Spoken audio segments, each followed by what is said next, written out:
high in the Alps, a region quite unknown to travelers, where ancient mountains thrust down into Provence. The trek began on barren moors, 12 or 1,300 meters above sea level, through land that was bleak and monotonous. Nothing grew there but wild lavender. My route led across the region at its widest point, and after hiking for 3 days, I found myself in a wasteland, desolate beyond description. I made camp near the remains of an abandoned village.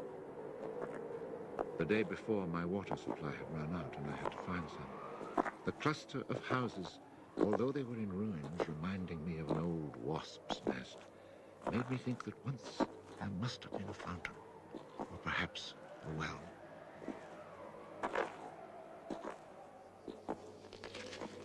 There was indeed a fountain, but it was dry. The roofless houses, eaten away by wind and rain, and the chapel, with its crumbling belfry, stood arranged like houses and churches in a living village. But here, life had vanished. It was a sunny, cloudless June day, but over these bare highlands blew a fierce, insufferable wind. Growling through the skeletons of the houses, it sounded like a wild beast disturbed while feeding on its prey. I had to move camp.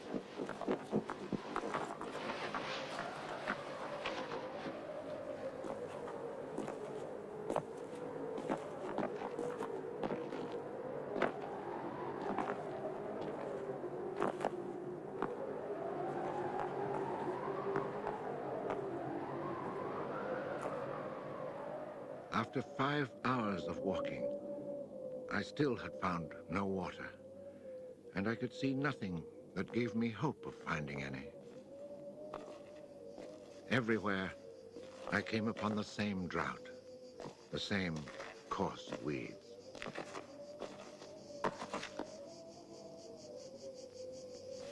In the distance, something caught my eye. A thin, dark shape that I took for a tree stump. But just in case, I walked towards it.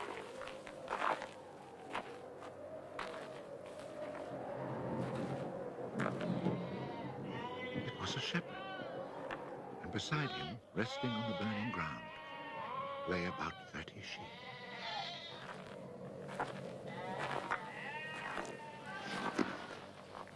He let me drink from his gourd, and presently he led me to his sheepfold in a hollow in the plain. He drew water. Excellent water it was, too, from a very deep, natural well over which he had rigged a simple windlass.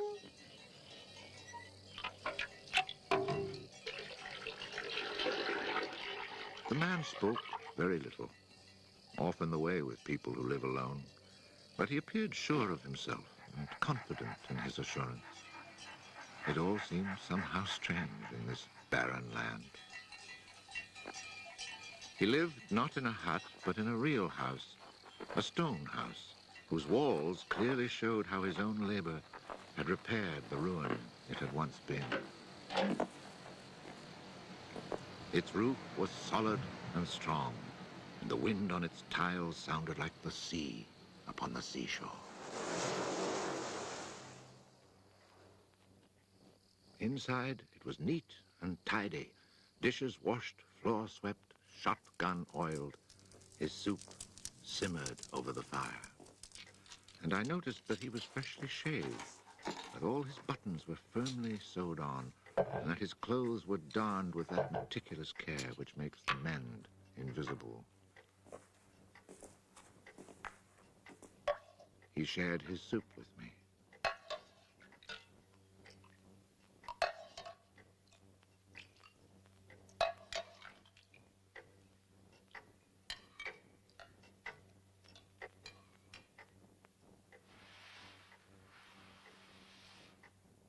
When I offered him my tobacco pouch, he told me he did not smoke.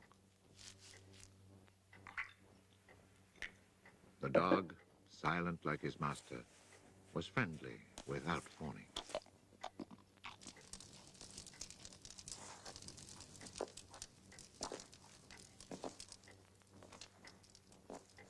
It had been agreed that I would spend the night. The nearest village was still almost 2 days' walk away. Villages in this region were few and far between, and I knew well what they were like. 4 or 5 of them were scattered over the slopes of these highlands, each one at the very end of a cart track among copses of white oaks. They were inhabited by charcoal burners.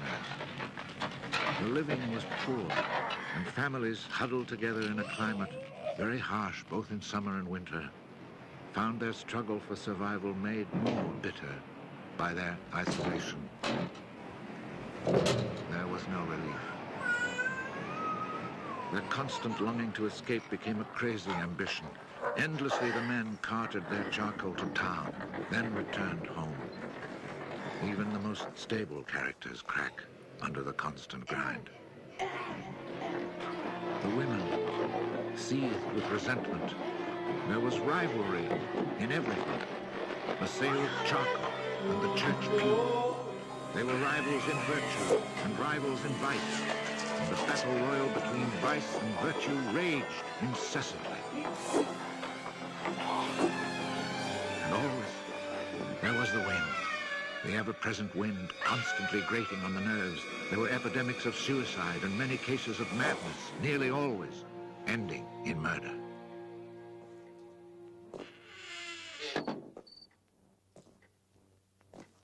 The shepherd, who did not smoke, went to fetch a little sack, and onto the table he emptied a pile of acorns. He began to examine them very carefully, one by one, separating the good from the bad. I sat, smoking my pipe. I offered to help, but he told me it was his work, and indeed, seeing how very carefully he carried out his task, I did not insist. That was the only time we spoke. When he had set aside enough acorns, he divided them into piles of 10. As he did this, he discarded the smaller ones, or those that were cracked, for now he was examining them very, very closely.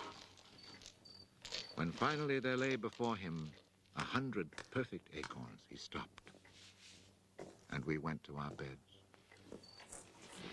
Being with this man brought a great sense of peace. The following morning, I asked him if I might stay on and rest for the day. He found that quite natural, or to be more precise, he gave me the impression that nothing could upset him. The day of rest was not absolutely necessary, but I was intrigued, and I wanted to learn more about him. He let his sheep out of the pen and led them to their grazing. Before he went, he took the little bag of carefully chosen acorns and put them into a pail of water to soak. I noticed that for a walking staff, he carried an iron rod as thick as my thumb and about as high as my shoulder.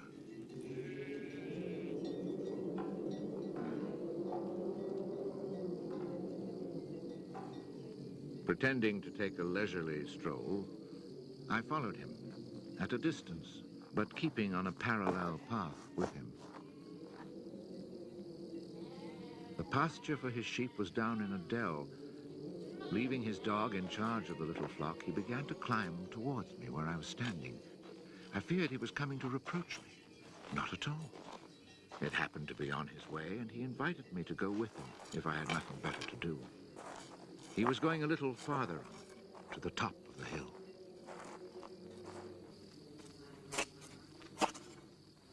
When we reached his destination, he began to drive his iron staff into the ground. He made a hole, dropped in an acorn, and filled in the hole.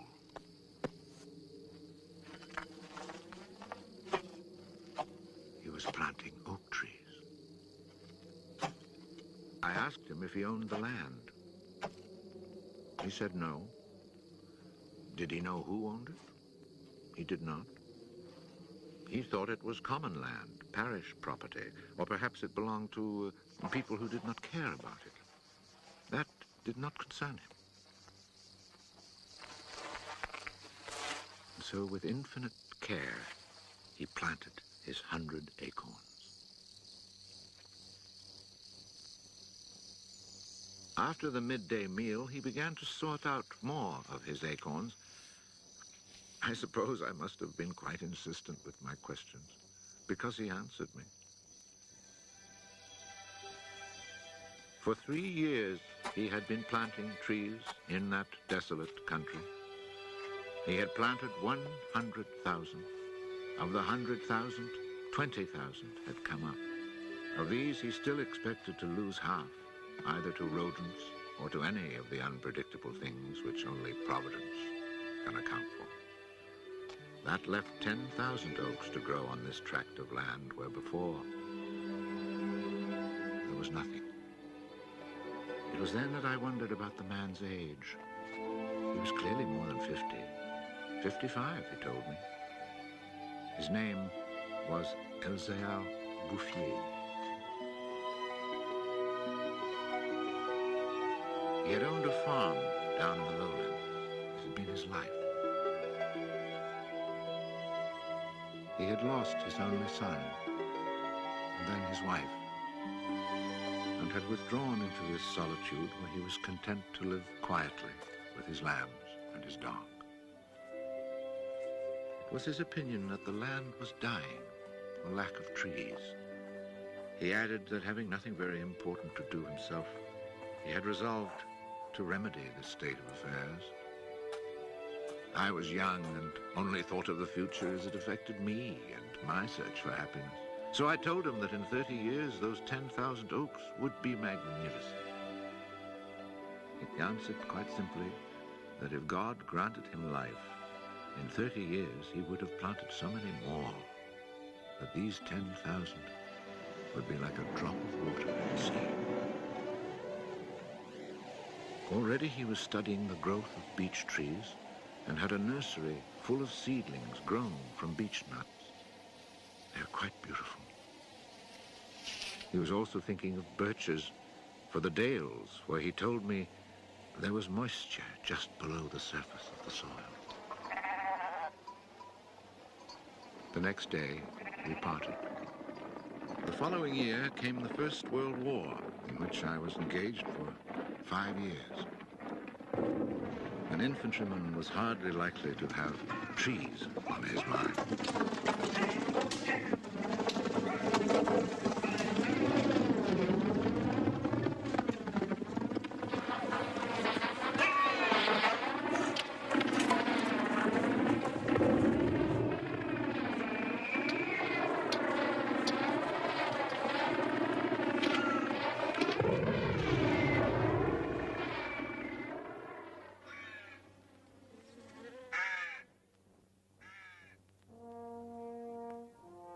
After demobilization, I found myself the possessor of a small gratuity and a great desire to breathe pure air. This was my only thought when I set off once more on the road to the barren land. The country had not changed.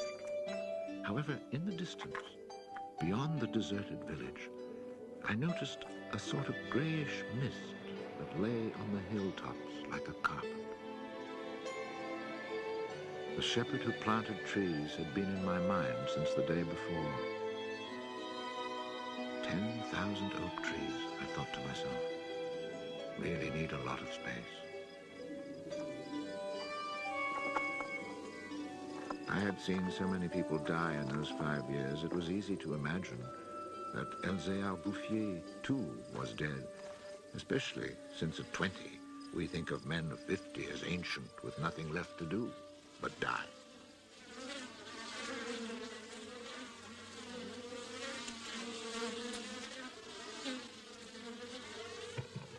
He was not dead. He had changed his occupation. He had only 4 sheep left, but now He had over 100 hives of bees. He had given up sheep because they threatened his young trees. The war had not disturbed him, and he had calmly continued his planting.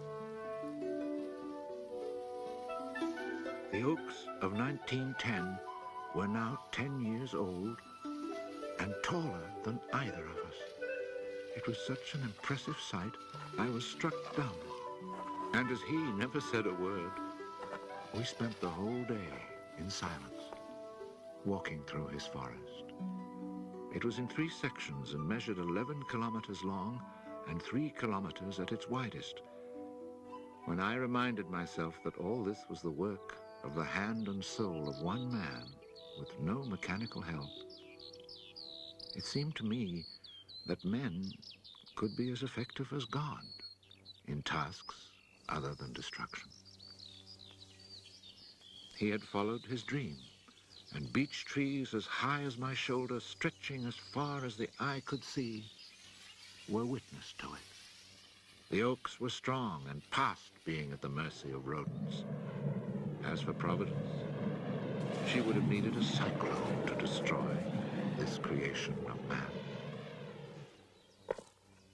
He showed me handsome groves of 5-year-old birches planted in 1915, the year I was fighting at the Battle of Verdun.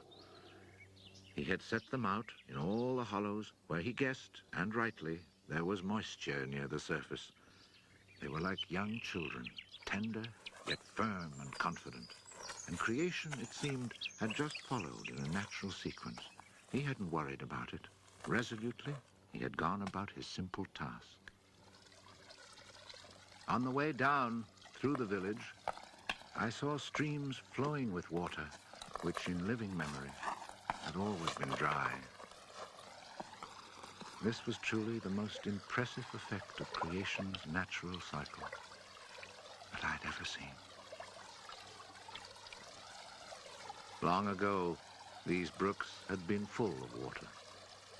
Among the miserable villages I mentioned before, some were built on sites of ancient Roman villages, and archaeologists digging in the ruins had found fish hooks, whereas in the 20th century, cisterns were needed to ensure even a modest supply of water.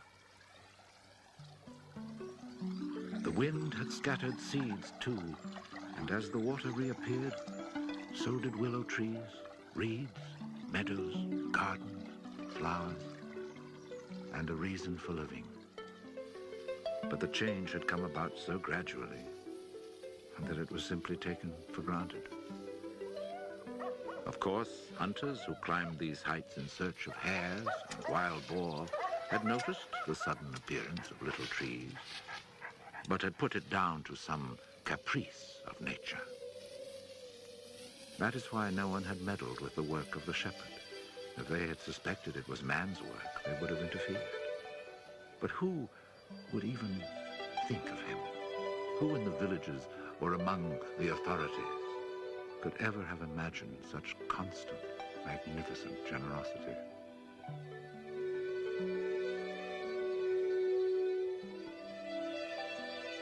Each year from 1920 on, I paid a visit to HERVÉ.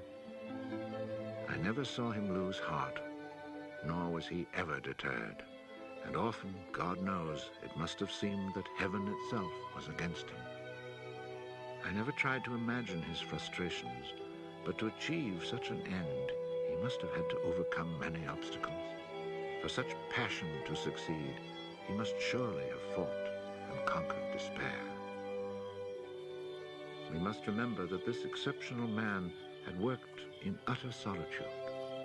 Solitude so complete that towards the end of his life, he had lost the habit of speech. Oh, perhaps he saw no need for it. In 1933, he was visited by an astonished forester who notified him of an order that lighting fires outdoors was forbidden for fear of endangering this natural forest. It was the first time the forester told him naively that he had ever seen a forest grow of its own accord. In 1935, a whole delegation from the authorities arrived to look at the natural forest. There was a high-ranking official from the forestry department, an elected member of parliament, technical experts. And there was a great deal of talk. It was decided something must be done. Fortunately, nobody did anything except for the one good thing. The forest was placed under government protection and charcoal burning was prohibited. For it was really quite impossible not to be enchanted by the beauty of these young, healthy trees. And they had even managed to cast their spell over the Member of Parliament.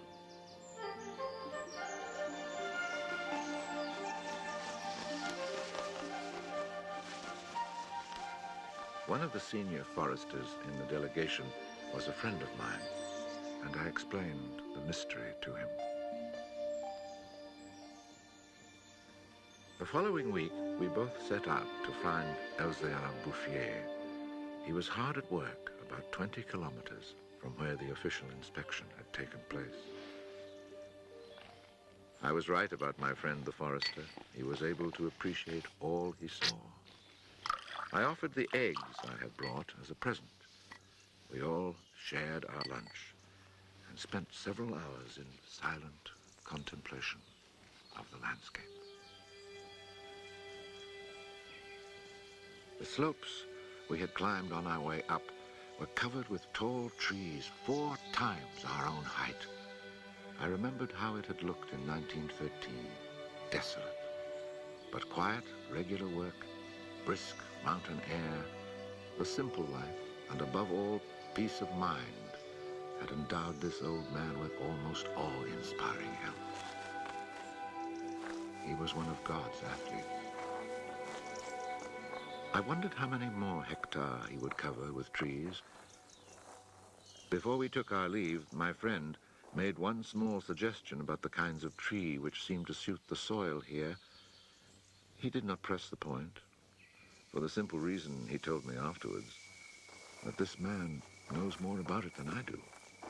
The idea must have been turning over in his mind, for after we had walked for an hour, he added, he knows more about it than anyone else in the world. He's found a perfect way to be happy.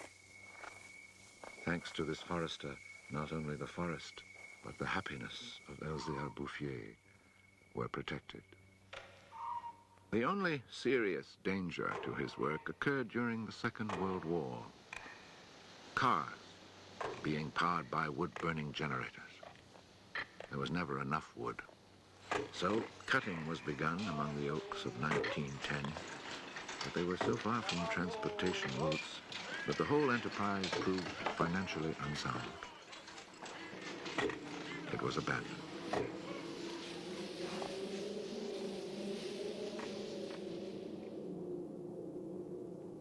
The shepherd knew nothing of all this. He was 30 kilometers away, quietly going about his business, ignoring the War of '39 just as he had ignored it in 1914.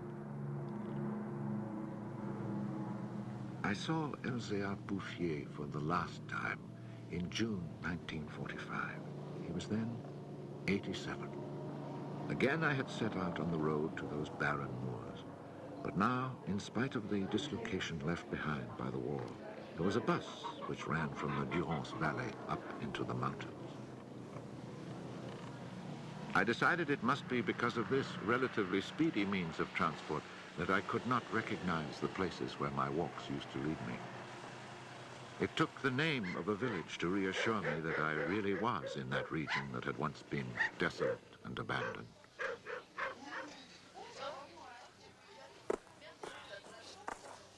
The bus dropped me at Vergon.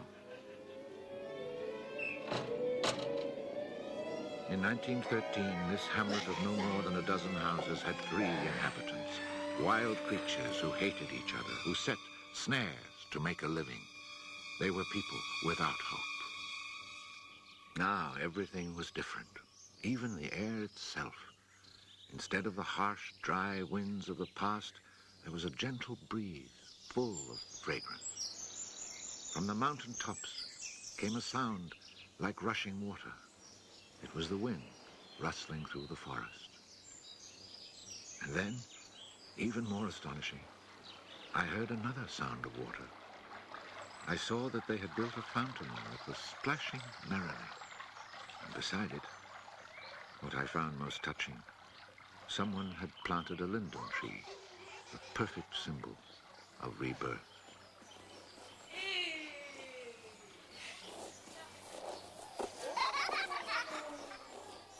Moreover, Verdun showed signs of the kind of labor that only hope can inspire. So hope had been restored. Ruins had been cleared and crumbling walls torn down. The new houses, freshly rough-cast, stood in kitchen gardens where flowers and vegetables grew in orderly confusion. Roses and cabbages, snapdragons and leeks, celery and anemones. It had become a place where one would want to live. From this point, I continued on foot. The war had not been over long enough for life to reach full bloom, but Lazarus had emerged from the tomb. On the lower slopes of the mountain, I could see small fields of young barley and rye, and down in the narrow valleys, the meadows were green.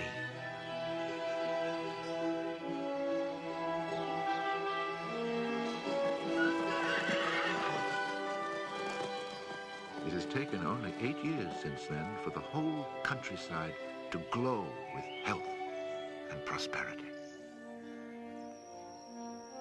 Where I had seen ruins in 1913, there now stand clean, freshly plastered farmhouses, evidence of happy, comfortable lives. Dry springs fed by snows and rains, now conserved by the forest, have begun to flow again. In the maple groves, each farm has its fountain brimming over onto carpets of fresh mint. Bit by bit, the villages have been rebuilt. People have come to settle from down in the plains where land is expensive. They have brought youth, life, and the spirit of adventure. On the roads, one meets people glowing with health, and boys and girls laughing as they enjoy their rustic pleasures.